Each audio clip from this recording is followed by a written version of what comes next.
პოლიტიკური პოზიციის გამოხატვა, როცა ის პროსახელისუფლებო არაა, დასჯადია, ამბობენ არტისტები.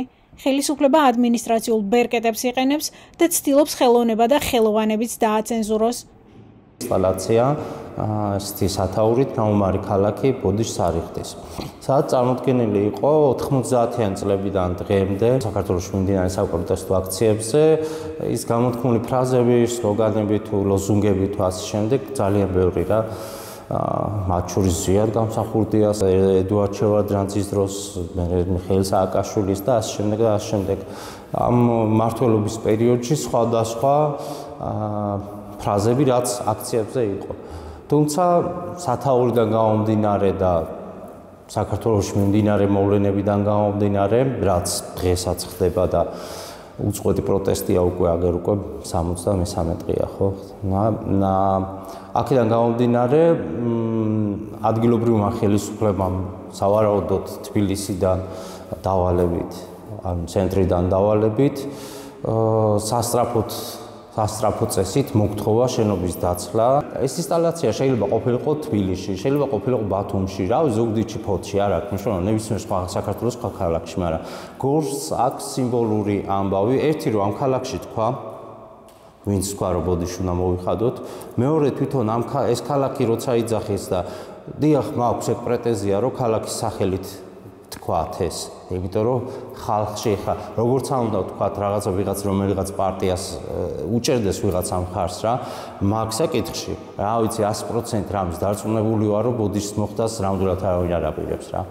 აქ კედლებზე ეწერა იმის თაობაზე, რომ ნაომარი ქალაქი ბოდიშს არიხდის. ეს სლოგანი კი პასუხია ბიძინა ივანიშვილის წინასაარჩევნო მესიჯზე, რომელიც გორიდან გაისმა და ოკუპანტების მიმართ ბოდიშის მოხდას ეხებოდა. თუ კი მუდმივად მოგიწევს იმაზე ფიქრი, მე დღეს ამას თუ დავწერ, დავხატავ და ამ ინსტალაციას გავაკეთებ, რაიმე სადამსჯელო ღონისძიება მოხდება ჩემს მიმართ, ეს არის არაადამიანური სიტუაცია. და უფრო რაღაც ტოტალიტარულ რეჟიმს გვახსენებს საბჭოთა რეჟიმს და იმ ცენზურას, რაც იმ დროს ქართველებმა გამოიარეს და ეს იყო ძალიან მძიმე და ამან თაობები შეიწირა და სწორედ ამიტომ გვაქვს ეს რაღაცა დიდი ჩავარდნა ბევრი მიმართულებით, იმიტომ რომ უბრალოდ ადამიანები, ვისაც რაღაცა გენიალური უნდა შეექმნა, სისტემამ მოაშორა ამ სფეროს, მოკლა, გადაასახლა რიცხვი. ეს ყველაფერი იყო ცენზურა და გამოხატვის თავისუფლების შეზღუდვა.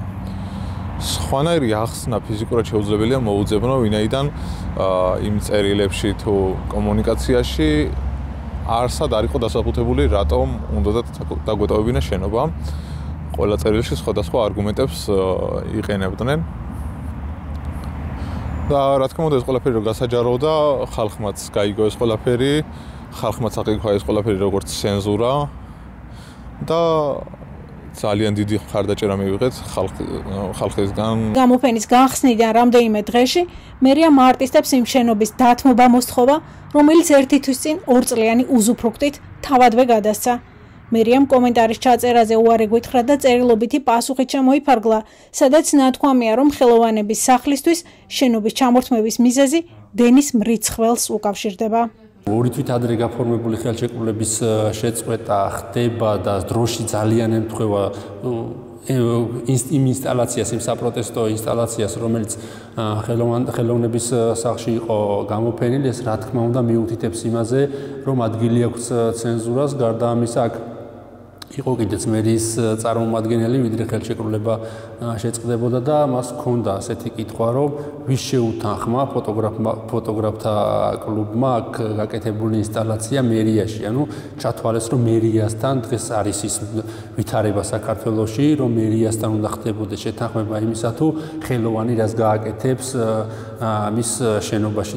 მხოლოდ გორის მაგალითზე ხელოვნების სახლი ერთადერთი არაა, რომელიც პოლიტიკური პოზიციის გამოხატვის გამოისჯება.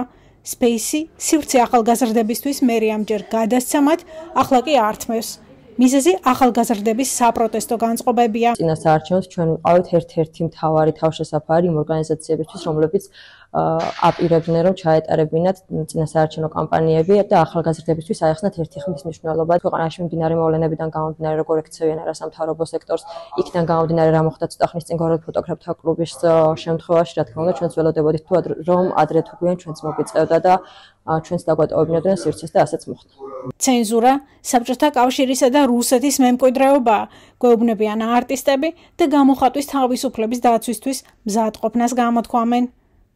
ნინო დალექიშვილი, ამერიკის ხმა, გორი.